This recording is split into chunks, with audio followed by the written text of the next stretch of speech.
Surveillance video from 6th and Stable capturing it all. Belt-Stubblefield walking toward the unidentified Aurora police officer after a traffic stop. The officer reaching for his baton for a moment, ultimately holding onto his gun. And then this, the officer hitting Belt-Stubblefield before continuing to walk back, then shooting him several times. Normally, we would stop video before a shot is fired, but Denver 7 is choosing to show this portion because it's the part that's controversial.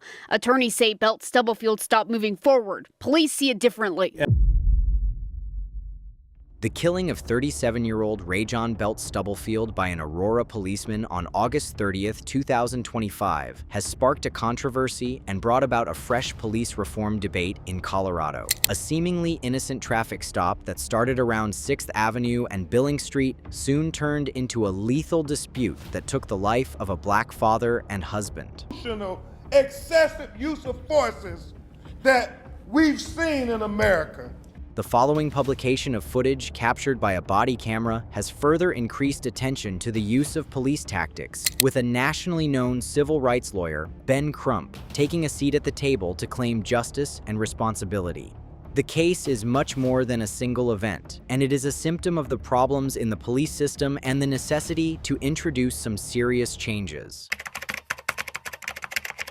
The traffic stop car crash and the consequent shooting of Belt-Stubblefield occurred on August 30 in the area of East 6th Avenue and Billing Street as traffic continued rolling along, witnessing what was happening in the street, which would become a spectacle to the community in the future, and which would later incite outrage among the community. It started when an officer in the Aurora Police Department tried to stop a traffic that Chief Todd Chamberlain explained as a normal one, but the events quickly escalated. Police reports and body camera video show that Belt-Stubblefield first ran off during the traffic stop, eventually hitting other vehicles in the vicinity. The footage taken with the help of a body camera depicts an Aurora police officer enforcing the speed limit in front of the vehicle with a gun in his hand. Belt-Stubblefield, 37, was at the driver and his footage as exiting the car saying, "Don't shoot me." It would turn out to be a tragic prophecy in this plea. The camera angles depict a chaotic and swelling fight. Belt-Stubblefield used one hand that was behind his back that the police confirm had a weapon to exit his wrecked car.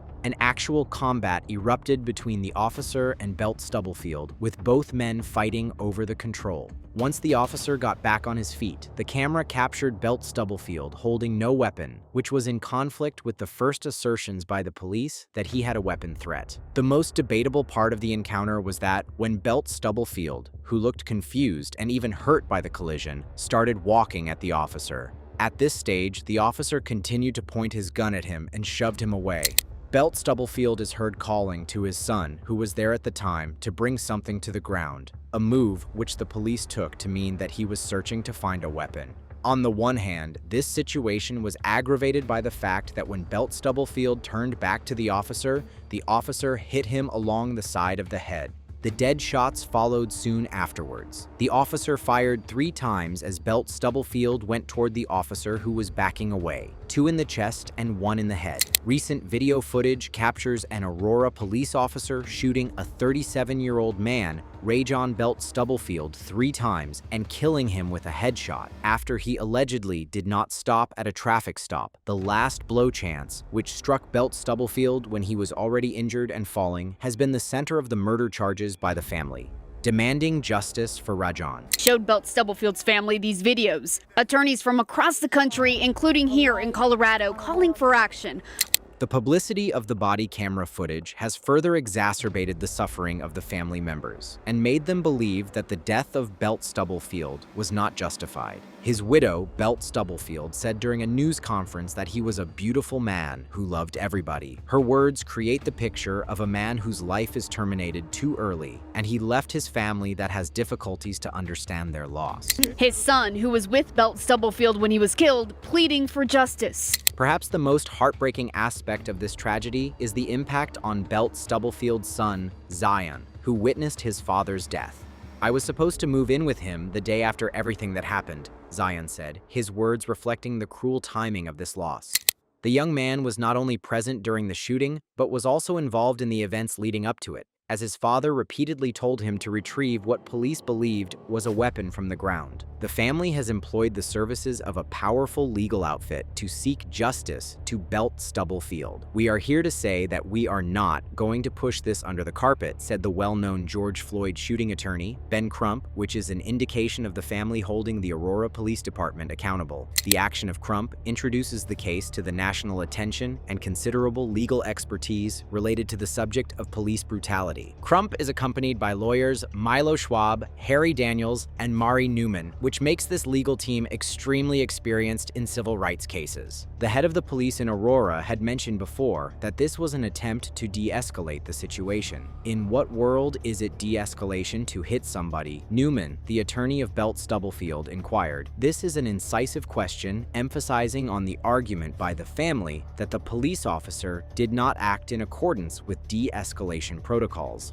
The legal department has ensured that they consider this one of murder and not a right to use force. Crump said, "There is no reason to take the shot, much less that third shot, which killed Belt-Stubblefield." The lawyers state that the officer might have easily arrested him without causing him injuries, but instead he used less than lethal force. Criminal charges on the unnamed officer are not the only demands the family has. Their demands are full transparency of the Aurora Police Department, along with the identity of the officer, his entire internal affairs record, and a record of all prior use of force incidences. Attorney Milo Schwab made this point, saying that in their opinion it was a problem officer over the years in whom they are aware that they have known about and have tolerated him to be on the street with a gun in his hand. A department under scrutiny.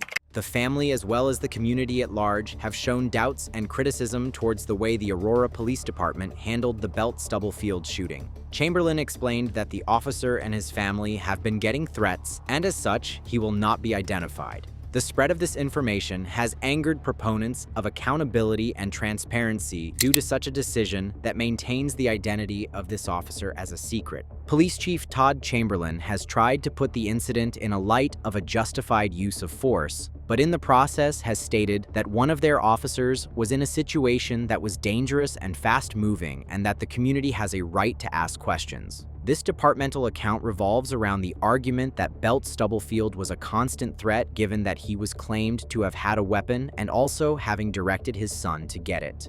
Nevertheless, the legal team of the family and local observers have disputed this official version, having watched the body camera footage. The video footage seems to refute a number of points within the story of the police, especially in terms of the imminence of the danger that Belt-Stubblefield represented during the fatality shots. This release was only a few hours after Belt-Stubblefield and his family, together with their attorneys, had a news conference claiming that the video depicts unjustifiable and excessive use of force. Aurora Police Department has been under a lot of scrutiny over the past couple of years due to its response to the police-involved shootings and its approach to minority communities. This is the third police shooting in Aurora that involved officers within the last few years, and it begs the question of the trends of excessive force and poor training or supervision. The department has also lost credibility over high-profile cases that have attracted the national attention and criticism. The Belt-Stubblefield shooting has elicited a rapid and unanimous response in the community in seeking justice.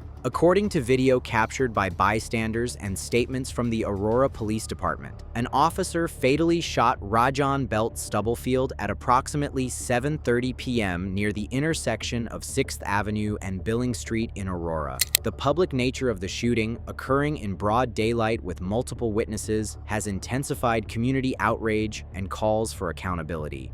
Local activists and civil rights organizations have seized upon this case as emblematic of broader issues with police violence against Black Americans. The involvement of Ben Crump, who has represented families in numerous high-profile police brutality cases, has brought national attention to what might otherwise have remained a local story. This increased scrutiny puts additional pressure on both the Aurora Police Department and local prosecutors to ensure a thorough and transparent investigation. Broader implications. The Rajon Belt-Stubblefield case is not so much about a particular set of circumstances in a single tragic experience, but it is a microcosm of the greater issues that American policymakers and society as a whole are going through.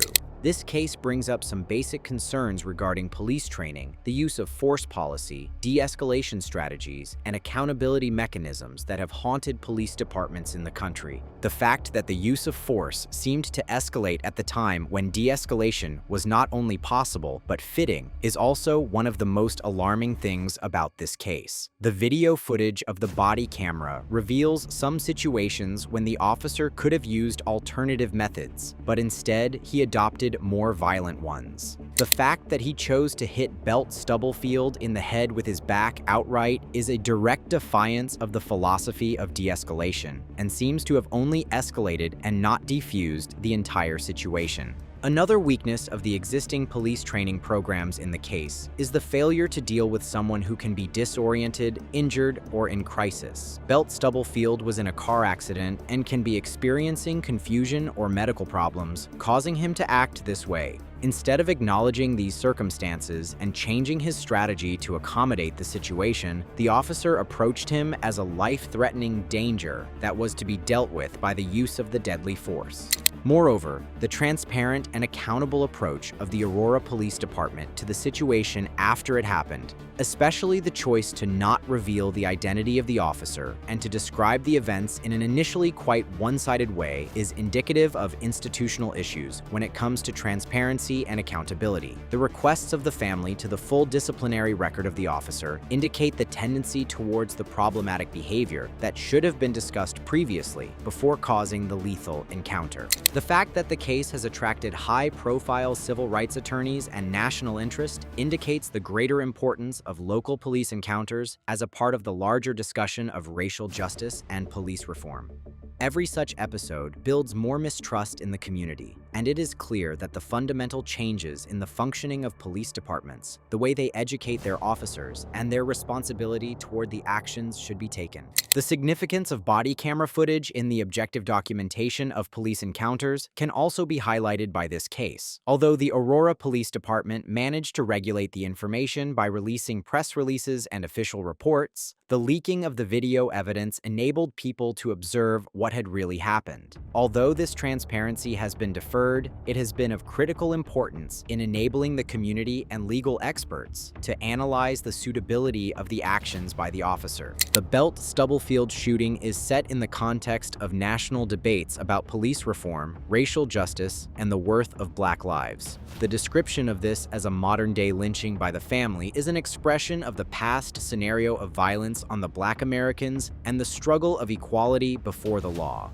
The individual cases in this perception are seen as a part of a greater pattern in which no one's circumstances are addressed in isolation. In the future, the case is expected to become a trigger point of new police reform demands in Aurora and other police departments. The reforms that are necessary are better de-escalation training, stricter use of force policy, more accountability mechanisms, and more community oversight of police activities. Unless these changes apply, communities will keep losing their lives and trust that such incidences can bring about. September 2nd, APD Chief Todd Chamberlain referencing the gun standing by his officer. As the suspect moved toward the officer and looking back at the weapon, the officer struck the suspect in an attempt to The case of the death of Rajon Belt-Stubblefield is not just a one-off case of a tragic death, but it reflects the need to implement wholesome change in the police and absolute responsibility in law enforcement. His family still struggles to achieve justice, which they do with the help of nationally known civil rights attorneys. This case has become a symbol of the broader struggle for equal treatment and the sanctity of Black lives in America.